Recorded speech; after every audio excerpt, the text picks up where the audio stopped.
여러분, 형통한 삶이란 어떤 삶을 가리키는 걸까요?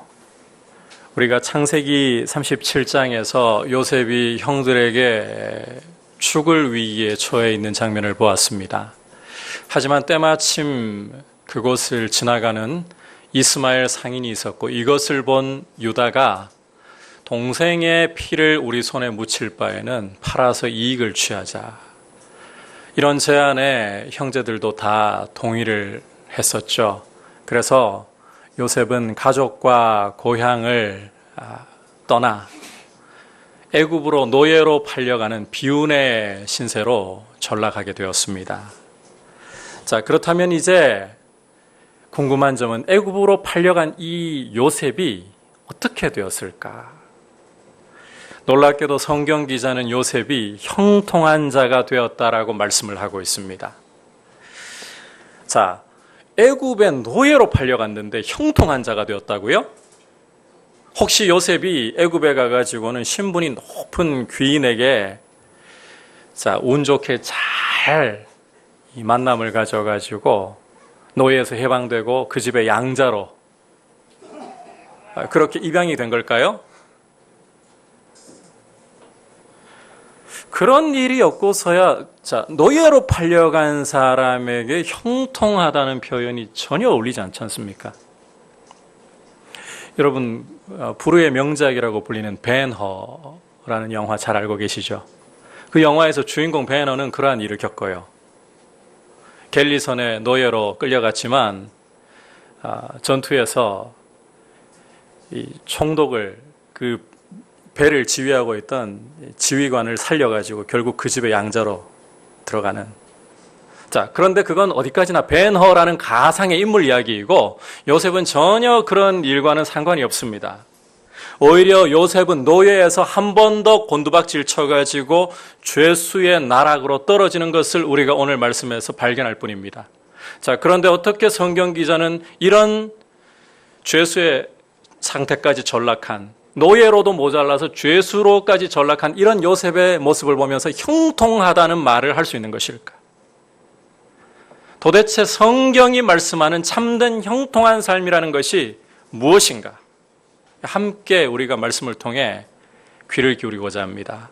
여러분, 형통한 삶이라는 것은 첫 번째 한번 따라 합시다. 하나님과 함께, 말씀과 함께하는 삶입니다. 형통한 삶이란 하나님과 함께하고 말씀과 함께하는 삶입니다. 자, 1절 보시면 애굽의 노예로 팔려간 요셉이 이제 애굽에서 바로의 친위대장이었던 보디발에게 노예로 또 넘어가는 장면을 볼 수가 있습니다. 주목할 것은 요셉이 이 보디발이라는 사람의 집에 있으면서 형통한 자, 그것도 범사의 모든 일에 형통한 자가 되었다는 사실이에요. 도대체 어떻게 형통한 자가 될 수 있었느냐? 2절 우리 함께 읽겠습니다. 시작. 여호와께서 요셉과 함께 하심으로 그가 형통한 자가 되어 그의 주인 애굽 사람의 집에 있으니. 자, 요셉이 형통할 수 있었던 비결은 여호와께서 그와 함께 하셨기 때문에. 여호와께서 함께 하셨기 때문에. 형통함이라고 하면 되게 사람들은 자기가 처해 있는 상황이나 환경이 자기 원하는 방향으로, 소위 성공이라고 부르는 방향으로 열리는 것을 생각하게 마련입니다. 따라서 요셉처럼 이렇게 집에서 귀공자 대우를 받다가 노예로 애굽에 팔려갔다, 이런 인생 보고 꼬였다고 하지 절대로 형통이라는 단어 자체를 상상할 수가 없어요. 억울한 노예 생활에서는 형통이라는 것을 찾을 시도 자체를 하지 않아요. 하지만 성경 기자는 노예 생활에 묶여있는 이런 사람을 가리켜서 형통한 사람이라고 부르기를 주저하지 않습니다. 왜냐하면 하나님이 요셉과 함께 하시기 때문에. 하나님이.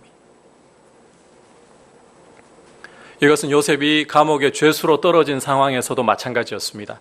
우리 23절 후반부 이는부터 같이 읽겠습니다. 시작. 이는 여호와께서 요셉과 함께 하심이라. 여호와께서 그를 범사에 형통하게 하셨더라. 자, 이제는 노예라는 사실에 더해서 죄수라는 좋은 글씨까지 요셉에게 선명하게 새겨져 버린 상황이잖아요. 하지만 이런 상황에서도 요셉은 동일하게 형통한 사람이라고 평가를 받고 있습니다. 왜냐하면 여호와께서 요셉과 함께 계시고 범사에 그를 형통하게 만들어주고 계시기 때문인 거예요. 따라서 형통함이라는 것은, 여러분 이거 오늘 우리가 가슴에 확실히 새기려고 해야 돼요. 형통함이라는 것은 상황과 환경의 문제가 아니라, 따라합시다, 하나님이 함께 하시는가? 하나님과 함께하는 삶이 바로 형통한 삶이라는 것입니다. 자, 그렇다면 하나님과 함께한다는 것이 어떤 모습을 가리키는 걸까요? 그냥 모호하게 하나님과 함께한다, 이렇게 이야기하면 안 되거든요. 자, 요셉이 애굽의 노예로 팔려가는 이 배경에 요셉이 2차례 꾸었던 꿈이 있었죠. 자, 요셉이 꾸었던 이 꿈은 흔히들 생각하는 꿈이 아니라 하나님이 장차 요셉에게 하실 역사를 예고하는 꿈이었습니다. 다시 말해서 요셉에게 주어진 하나님의 말씀이었다는 거예요. 이처럼 요셉에게는 하나님의 말씀이 함께하고 있었고, 하나님의 말씀이 요셉을 붙들어서 요셉이 노예 생활하는 가운데서도 연단하는 시간을 겪게 하고 있는 이런 삶을 살고 있는 거예요. 따라서 여러분, 하나님의 말씀이 함께 한다는 것이 바로 무엇이다? 하나님이 함께 하신다는 표현인 거예요. 여러분, 요셉처럼 하나님과 동행하는 삶이라는 것은, 다시 한번 따라 합시다, 하나님 말씀과 동행하는 삶입니다. 따라서 여러분이 하나님의 말씀을 사랑하고 그 말씀을 가까이 하면서 그 말씀을 주야로 묵상하고자 힘을 쓰고 있다면 말씀과 함께하는 것이죠. 말씀과 함께하는 것은 곧 누구와 함께하는 것이다? 하나님과 동행하는 것이에요. 저는 우리 성도님들의 삶 가운데 하나님의 말씀과 늘 가까이 함으로 하나님이 여러분과 동행하시는 귀한 복을 누리고, 이런 삶을 살아갈 때 반드시 형통한 복을 누리게 하실 줄 믿습니다. 이런 귀한 삶을 들이시기를 축복합니다. 이제 2번째로 형통한 삶의 모습 한번 따라합시다. 주어진 자리에서 책임을 다할 줄 아는 삶입니다. 여러분, 형통한 삶이라는 것은 내게 주어져 있는 자리에서 2가지 방향으로 책임을 다할 줄 아는 삶이에요. 사람에 대해서나 또 위로 하나님에 대해서나. 자, 3절 함께 읽겠습니다. 시작. 그의 주인이 여호와께서 그와 함께 하심을 보며 또 여호와께서 그의 범사에 형통하게 하심을 보았더라. 자, 이 말씀에서 여러분 주목해 봐야 할 중요한 사실이 있는데, 요셉이 형통한 삶을 살아가는 것은, 하나님이 함께 하시는 이 모습이 따르는 것은 요셉만 아는 은밀한 비밀이 아니었다는 점이에요. 자, 그 주인 보디발까지도 하나님이 요셉과 함께 계시는 증거, 요셉의 삶이 형통하게 열려가는 증거를 보았다. 보았다라는 단어를 2번씩이나 반복하고 있습니다. 보았다고 말씀하고 있어요. 자, 그렇다면 보디발은 도대체 요셉의 삶의 어떤 부분에서 하나님이 함께 하시는 증거, 형통한 삶의 증거를 보았다는 걸까요? 구체적인 기록이 없기 때문에 우리가 이러한 대목을 알려주는 부분을 찾아서 확인을 좀 해봐야 되거든요. 이어지는 말씀에서 형통함의 증거를 엿볼 수가 있습니다. 우리 먼저 4절과 6절 전반부 같이 함께 읽어보겠습니다. 시작. 요셉이 그의 주인에게 은혜를 입어 섬김에 그가 요셉을 가정 총무로 삼고 자기의 소유를 다 그의 손에 위탁한. 6절로 넘어가겠습니다. 주인이 그의 소유를 다 요셉의 손에 위탁하고 자기가 먹는 음식 외에는 간섭하지 아니하였더라. 자, 계속해서 21절부터 23절 전반부까지 시작. 여호와께서 함께 하시고 그에게 인자를 더하사 간수장에게 은혜를 받게 하시매 간수장이 옥중 죄수를 다 요셉의 손에 맡김으로 그 재반 사물을 요셉이 처리하고 간수장은 그의 손에 맡긴 것을 무엇이든지 살펴보지 아니하였으니. 거기까지 볼게요. 자, 함께 읽은 말씀들에서 공통적으로 보이는 게 어떤 게 있습니까? 보디발이나 간수장이나 요셉에게 중요한 책임을 다 위탁하고 맡기는 모습을 볼 수 있죠. 동일하게 나타나고 있어요. 보디발 집에서는 보디발이 이 요셉을 가정의 총무로 삼아가지고 집안의 모든 재산을 다 요셉에게 딱 하나 자기의 식료 외에 9절 보시면 아내라는 사실을 알 수가 있어요. 아내 외에는 전부 요셉에게 맡기고 더 중요한 것은 그 다음부터는 체크할 필요가 없어요. 그냥 요셉한테 다 알아서 처리하도록 신뢰해버려요. 감옥에서도 마찬가지입니다. 자, 간수장 역시 감옥의 이 재반 사물을 전부 다 요셉에게는 맡겨놓고는 체크를 해요, 안 해요? 전혀 안 해요. 그냥 믿고 안심하고 마음을 놔버려요.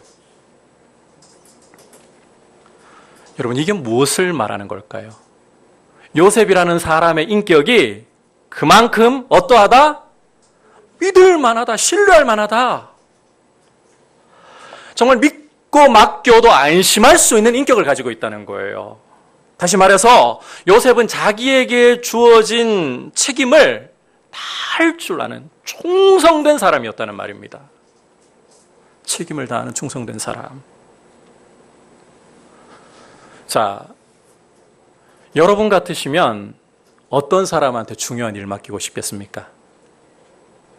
어떤 사람에게? 자기 자리에 대해서 늘 불평, 불만이 가득한 사람에게?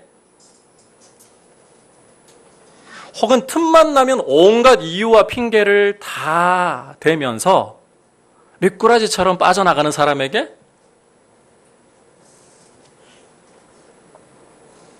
책임 회피해버리는 사람에게? 아니죠. 절대 그렇게 안 맡기죠. 오히려 어떠한 자리에 있든지 간에 그 자리에 대해서 책임지려고 하는 사람, 충성하려고 하는 사람, 이런 사람에게 중요한 일 맡기지 않겠어요? 그죠? 그렇게 안 하는 게 이상한 거죠. 여러분, 요셉이 그랬다는 거예요. 비록 노예로 팔려갔지만 거기에 더해서 또 죄수의 자리로까지 곤두박질 쳐졌지만 요셉은 그 자리에서 불평으로 세월을 호송하지 않았다는 말입니다. 자기가 있는 자리에서 일이 주어지면 책임지려 하고 조성스럽게 일을 감당하려고 했다는 거예요. 여러분, 안 믿는 사람이, 하나님을 모르는 사람이 믿는 사람에게서 하나님 함께 하시는 증거, 형통한 증거 뭘로 알 수 있겠어요? 이 일을 맡겨놔도 불평하지 않아요. 있는 자리에서 불평하지 않아요. 최선을 다하면서 충성을 하려고 하고, 그런 인격의 열매가 보일 때 저 사람은 달라도 뭐가 달라? 하나님을 섬긴다더니 정말 달라. 그러지 않겠어요? 이게 요셉의 모습이었다는 겁니다. 결국 여러분 잘 들으셔야 돼요. 주어진 자리에서 책임을 다할 줄 아는, 불평을 하느라 세월 호송하지 않고 충성을 할 줄 아는 모습이야말로 형통한 삶의 중요한 모습이고 중요한 열매로 나와야 하는 일이라는 것입니다. 자리가 아니라, 여러분 잘 들으셔야 돼요. 태도의 문제예요. 자리가 아니라 태도의 문제. 이게 형통함의 증거예요. 참고로 요셉의 이런 모습은 어느 날 하늘로부터 갑자기 뚝 떨어진 게 아닙니다. 우리가 창세기 37장에서 요셉에 대해서 앞서 공부를 할 때 요셉 17세 소년 당시 어떤 모습을 보았습니까?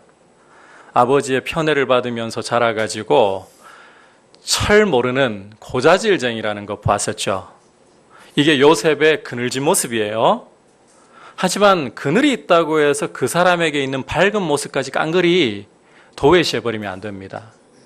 여러분, 요셉의 밝은 모습을 어디서 한 곳 발견할 수 있는가 하면 아버지가 심부름을 보내잖아요. 세겜에 가가지고 형들과 양떼의 안부를 알아가지고 나한테 전해달라. 그럴 때 요셉이 아버지 심부름으로 세겜에 가는데 가보니까 형들이 있나요, 없나요? 없어요. 이미 떠나가고 없는 거예요. 자, 그러면 여러분 같으면 어떻게 하시겠어요? 집에 돌아가가지고 아버지 가보니까 없던데요 이러고 말 거 아니에요?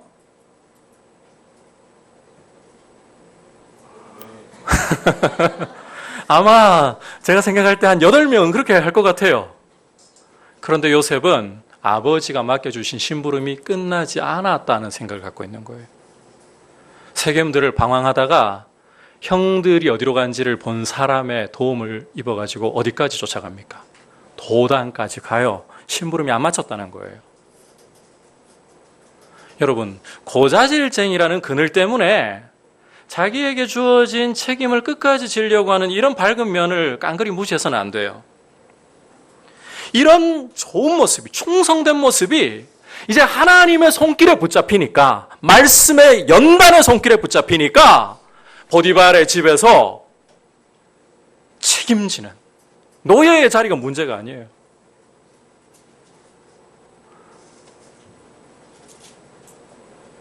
주어진 자리에서 피할 수 없다면 받아들이고, 나를 이 자리에 하나님이 넣으셨지, 그러면 충성하자. 노예라고 죄수라고 불평하지 않고 최선을 다하는 이 모습이 바로 형통한 모습, 형통함의 증거라는 것입니다. 그래서 보디발도 알아보고 간수장도 알아보는 거예요. 중책을 요셉에게 맡길 수가 있는 거예요. 여러분, 형통한 삶은 주어진 자리에서 불평하지 않고 최선을 다하려고 하는, 책임을 지려고 하는 태도로 열매를 맺고 증거를 나타내 보여야 합니다. 우리 한국교회의 리더십에 대한 책들로 이름을 알린 존 맥스웰 목사님이라는 분이 계십니다. 이분이 리더십에 대해서 정의를 하면서 먼저는 리더십에 대해 허상과 신화를 가지고 있는 사람들 지적을 먼저 해요. 리더십에 대한 허상과 신화들. 어떤 허상이고 신화인가? 내가 몸담고 있는 이 조직에서 최고 지도자의 자리에 오르기만 한다면 나는 이 모양 이 꼴이 아니고 더 잘할 수 있을 텐데. 학생들은 내가 선생이고 교수라면, 회사에 몸담고 있으면 내가 일개사원이 아니라 사장 자리에 있고 CEO 자리에 있다면, 교회라면 내가 장로의 자리가 주어지고 목사의 자리가 주어진다면 나는 지금 이 꼴이 아니라 다르게 하고 있을 건데. 존 맥스웰 목사님은 바로 이런 생각을 신화요 허상이라고 이야기를 하고 있어요. 여러분, 주어진 자리에서 그 자리가 어떤 자리든지 어떤 위치든지 거기에 충성하고 책임을 다할 줄 모르면 절대로 최고의 자리가 주어질 때 할 수 없다는 겁니다. 주님도 그렇게 말씀하셨잖아요. 작은 것에 충성하지 않으면 큰 것에 충성할 수가 없다고 하셨잖아요.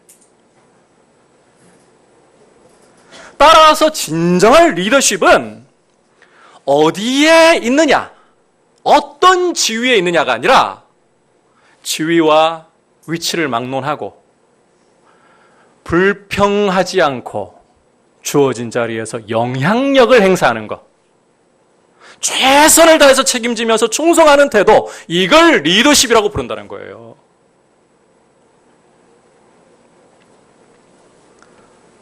여러분, 불평불만은 세월을 허송하는 지름길입니다.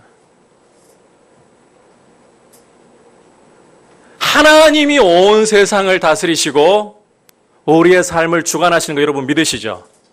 그렇다면 내가 있는 자리가 누가 그 자리에 두셨다라고 생각을 해야 됩니까? 하나님이. 이유 없이 있겠어요? 다 이유가 있겠지. 불평으로 호송하지 않겠습니다. 주어진 역할이 마치 쥐꼬리만해 보여도 여기에 충성하고 책임을 다하겠습니다. 이게 리더십이라는 거예요. 이런 모습을 가지는 사람이 하나님이 리더로 세울 사람이에요. 따라올 수 없는 영향력을 끼치는 리더로. 이 요셉의 모습이었다는 겁니다. 여러분, 요셉처럼 어느 자리에 있든지 어느 위치에 있든지 간에 불평으로 세월을 호송하지 않고 주어진 역할에 책임을 다하는, 주어진 자리에 충성하는 형통한 삶의 모습을 여러분 나타낼 수 있기를 축복합니다. 하지만 여기에서 끝나면 형통한 삶은 반쪽짜리입니다. 여러분, 하나님께 대해서 우리가 주어진 자리에 대한 책임을 다할 때 하나님께 대한 태도에 있어서 책임질 줄 모르면 반쪽짜리예요. 진정한 형통한 삶은 주어진 자리에서 사람과의 관계에서 최선을 다할 뿐만 아니라 하나님께 대해서도 책임을 다할 줄 아는, 쉽게 말해서 하나님을 두려워하는 모습으로 나타나야 한다는 거예요. 자, 이제 6절 끝부분으로 가서 요셉은부터 같이 읽겠습니다. 시작. 요셉은 용모가 빼어나고 아름다웠더라. 자, 갑자기 요셉의 용모 이야기를 성경 기자가 하고 있죠. 장동건이 와도 통곡하고 돌아갈 조각미모 요셉이에요. 꽃미남. 자, 갑자기 왜 이런 이야기를, 형통한 삶을 이야기하다가 왜 갑자기 요셉의 외모가 형통한 삶과 무슨 관계가 있다고? 이유가 있어요. 지금 복선을 깔고 있어요. 7절부터 보시면 사건이 하나 터지는데 요셉의 이런 조각 미모를 보고서, 미모? 너무 잘생긴 이 외모를 보고서는 보디발의 아내가 홀딱 빠져버렸어요. 그래서 처음에는 윙크를 보내요. 윙크하면서 추파를 던지는 거예요. 그러다가 급기야 조용히 요셉 귀에다가 나하고 오늘 밤 이러는 거예요. 잠자리를 같이 자는 거예요. 여러분, 이럴 때 여주인의 손을 한번 딱 잡으면 어떻게 될까요? 삶이 평탄하게 열리지 않을까요? 고대의 여주인들은 잘생긴 남종을 보면 유혹해가지고 실제 잠자리 같이 하는 경우 많았습니다. 그리고 뒤를 봐주고. 하지만 요셉은 그것을 거부했어요. 8절 9절 같이 읽겠습니다. 시작. 요셉이 거절하며 자기 주인의 아내에게 이르되 내 주인이 집안의 모든 소유를 간섭하지 아니하고 다 내 손에 위탁하였으니 이 집에는 나보다 큰 이가 없으며 주인의 아무것도 내게 금하지 아니하였어도 금한 것은 당신뿐이니 당신은 그의 아내임이라. 그런즉 내가 어찌 이 큰 악을 행하여 하나님께 죄를 지으리까. 자, 요셉은 보디발 아내의 청을 단호히 거절하는데 두 가지 이유를 들고 있습니다. 첫째는 당신이 주인의 아내인데, 내게 허락된 여인이 아닌데 어떻게 당신을 범할 수 있습니까? 두 번째로는 이 정말 중요한 부분이에요. 당신을 범한다. 그것은 큰 악이고 하나님께 죄를 짓는 것인데 어떻게 이 파렴치한 짓을 저지르겠습니까? 여러분, 요셉은 정확하게 인식을 하고 있어요. 자기가 보디발이라는 주인의 종으로 있다는 사실을 정확히 인지하고 있어요. 그러나 이보다 더 중요한 것은 자기가 모든 주의 주가 되시는 하나님의 종이라는 사실을 무엇보다도 명확하게 인식을 하고 있어요. 그래서 유혹이 올 때에, 성적인 유혹은 사실 이게 힘과 결탁될 때는 굉장히 거부하기 어려운 유혹입니다. 하지만 하나님이 주인이신 사실을 알기 때문에 책임 있게 하나님 앞에 행동하고 있는 거예요. 자, 그러면 이제 유혹을 물리쳤으니까 상황 종료? 아니요. 보디발의 아내는 물러설 줄 모릅니다. 이게 참 요셉의 태도가, 이런 단칼에 거절하는 태도가 멋있게 보인 건지, 남자로서 그냥 쉽게 넘어오면 재미가 없잖아요. 이런 걸 멋있게 여길 여자들 많잖아요. 아니면 튕기는 맛에 하는 거야, 이렇게 하는 건지. 아니, 몰라요. 어쨌든 여백에 미가 있기 때문에. 어쨌든 보디발의 아내는 포기를 안 해요. 더 매력을 느끼고는, 자, 이제 10절 전반부 보시면 날마다라는 부사가 쓰이고 있죠. 날마다 유혹을 하고 있습니다. 하지만 요셉도 입장이 이제는 더 단호해져요. 10절 후반부 보시면 보디발의 아내의 말을 듣지도 않을 뿐만 아니라 아예 어떻게 했습니까? 함께 있을 자리 자체를 마련을 하지를 않는 거예요. 요셉도 더 단호하게 나가는 거예요. 하지만 보디발의 아내는 집념의 여인입니다. 포기할 줄 모르는 여인입니다. 날마다에서 이제는 호시탐탐으로 바뀌어요. 틈만 나면 붙들고 잠자리를 같이 해야 되는데 틈을 노리는 사람들에게는 틈이 보입니다. 어느 날 절호의 기회가 찾아왔어요. 이게 의도적인 건지 우연인지는 알 수 없지만 집안의 종들까지 다 심부름 나가고 없는 거예요. 그런데 요셉 혼자 사물을 보러 들어온단 말이에요. 이걸 보디발의 아내가 놓치지 않는 거예요. 요셉에게 달려가서는 옷을 덥석 붙들고는 나하고 동침하자. 자, 이 순간 요셉 어떻게 했습니까? 보는 눈 없잖아요. 하지만 12절 보시면 보는 눈이 없는 게 문제가 아닙니다. 옷도 손에다가 벗어놓은 채 주랭랑을 쳐버리는 거예요.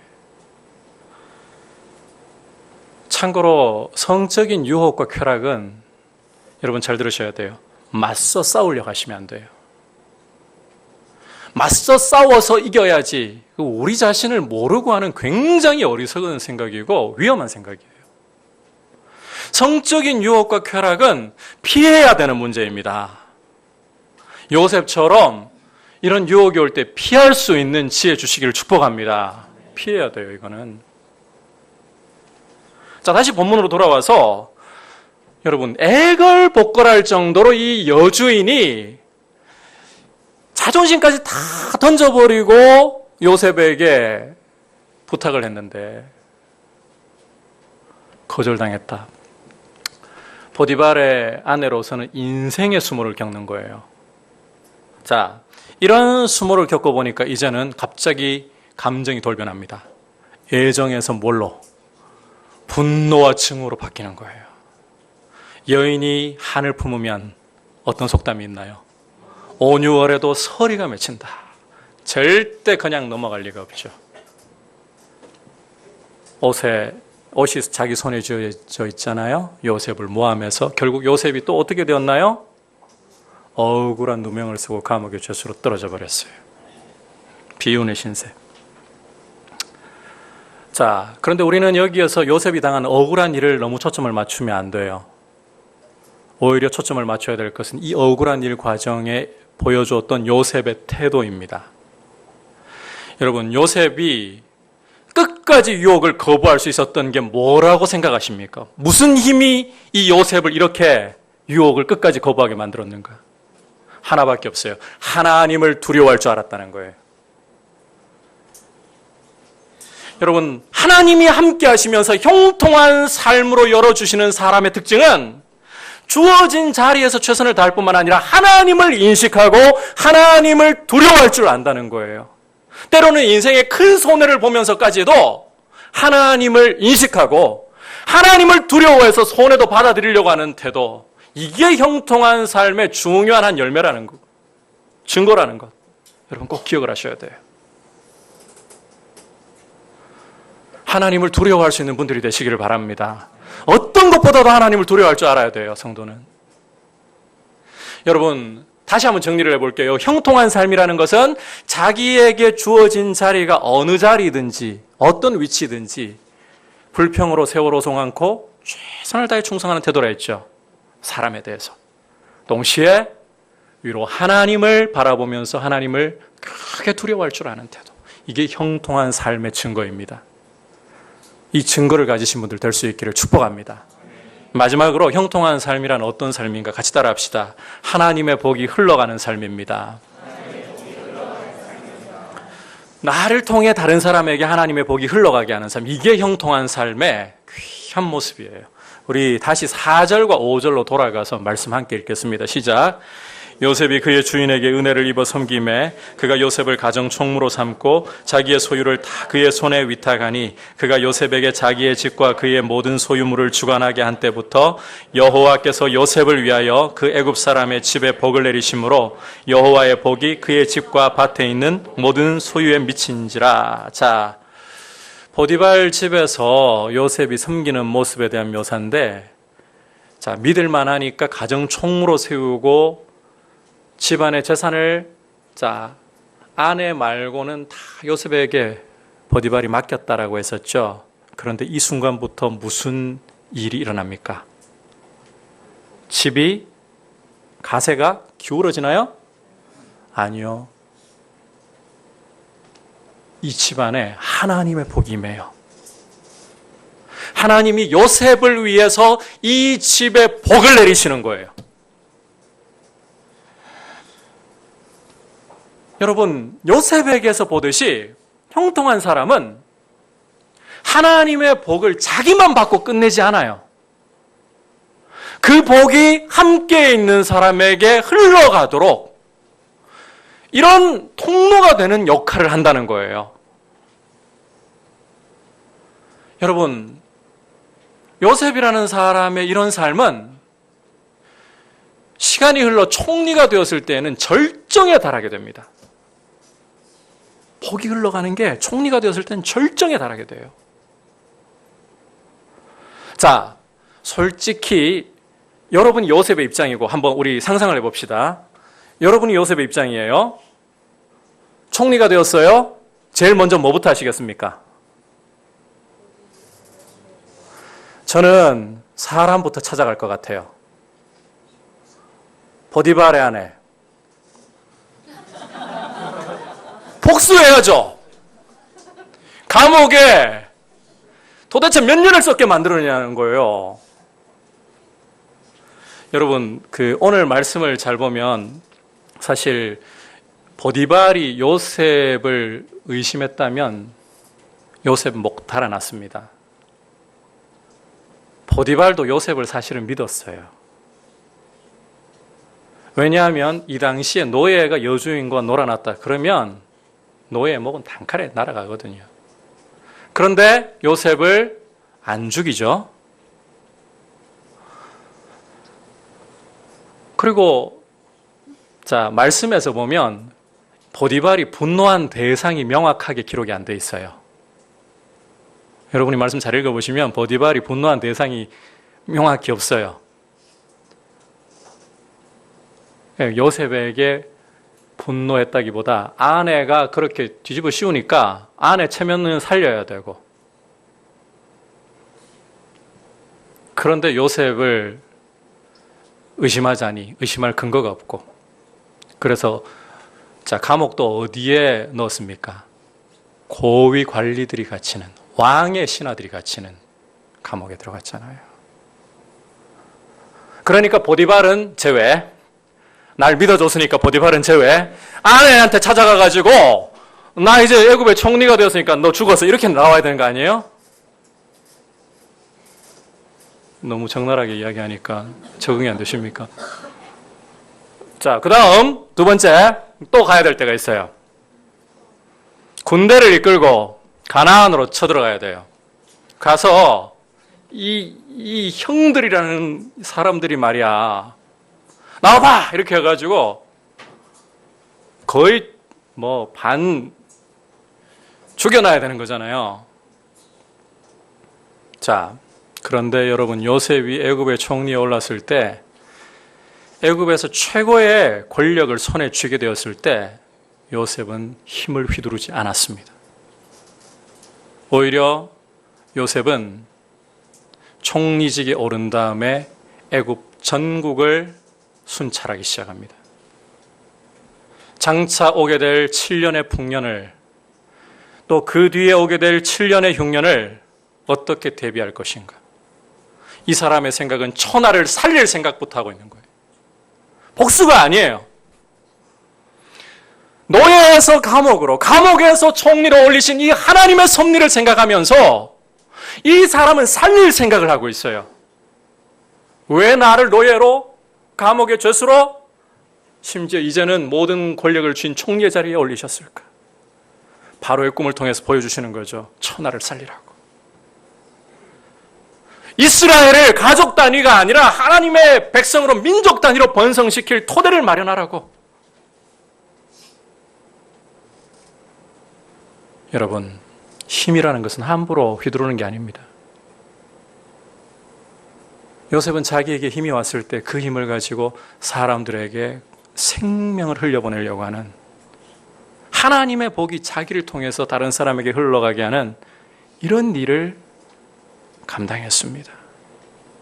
이게 형통한 삶의 모습인 거예요. 여러분, 힘은 휘두르면 안 됩니다. 오히려 나 때문에 내 주변 사람들에게 하나님의 복이 흘러가는 통로로 쓰임받도록 힘을 써야 합니다. 나 때문에 내 주변에 있는 사람들이 유익을 얻고 하늘의 기쁨이 무엇인가를 아는 그런 열매를 맺도록 힘을 사용해야 되는 거예요. 주님이 십자가에서 나를 위해 생명 주신 이 놀라운 사랑을 받았기 때문에 나도 주님의 사랑에 감사해서 내 시간을, 생명을 이루는 시간을, 정성을 나누겠습니다. 주님이 조건 없는 사랑으로 나를 용납하시고 하나님 나라를 나에게 기업으로 선물로 주시니 나도 내게 주신 소유 내 것이라 주장하지 않고 함께 주님 원하시는 일에 어려운 형제들을 위하여 나눌 수 있는 이런 삶을 살겠습니다. 여러분, 이게 형통한 모습인 거예요. 블랙홀이 되지 마십시오. 블랙홀은 뭐든 다 삼켜버리고 내놓을 줄 모릅니다. 성도는 자신을 통해 하나님의 복이 흘러가게 하는 축복의 유통자가 되어야 되는 것입니다. 여러분, 이런 형통한 삶의 증거를 가질 수 있도록 주님 은혜 주시기를 축복합니다. 오늘 요셉을 통해서 형통한 삶이 무엇인가를 우리가 보았습니다. 여러분, 세 가지 모습 기억하십시오. 첫 번째, 형통한 삶은 하나님과 함께하고 말씀과 함께하는 것입니다. 두 번째로, 형통한 삶은 주어진 자리에서 책임을 다할 줄 아는 모습입니다. 사람에 대해서도, 그리고 무엇보다 모든 주의 주 되신 하나님께 대해서. 마지막으로, 형통한 사람은 자신의 삶을 통해 복이 흘러가도록, 생명이 흘러가도록 만드는 사람입니다. 많은 것을 가져서가 아닙니다. 있는 자리에서 내게 주신, 내게 있는 게 시간이라면 시간을 나누고, 내가 할 수 있는 것이 기도라면 기도를 나누고, 여러분 할 수 있는 걸로 나누면 되는 거예요.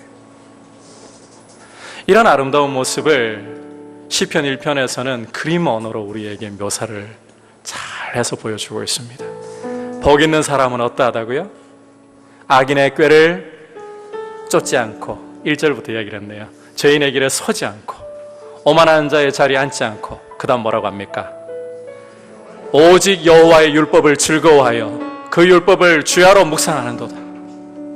그는 시냇가에 심은 나무가 철을 따라 열매를 맺으며 그 잎사귀가 마르지 아니한 같으니 그가 하는 모든 일이 다 형통함이로다. 여러분, 하나님의 말씀을 묵상할 때에 이 말씀은 우리를 시냇가에 심은 나무와 같은 사람이 되게 합니다. 시냇가에 심은 나무는 철을 따라 열매를 맺습니다. 다른 사람에게 유익을 주는, 그리스도를 닮은 모습으로 유익을 끼치는, 생명을 주는, 그리고 철을 따라 이런 열매를 맺는 것 외에도 잎사귀가 마르지 않는 것 같은, 어려움이나 고난이 와도 그 환경이 문제가 아닌 거예요. 그 자리에서 책임질 줄 아는 모습, 강건한 모습, 이게 시냇가에 심은 나무의 모습이고 형통한 자의 모습입니다. 이런 모습 이루어 가시기를 축복합니다. 같이 주님 앞에 우리 고백하며 나갑시다. 주님 곁으로 나를 이끄시옵소서.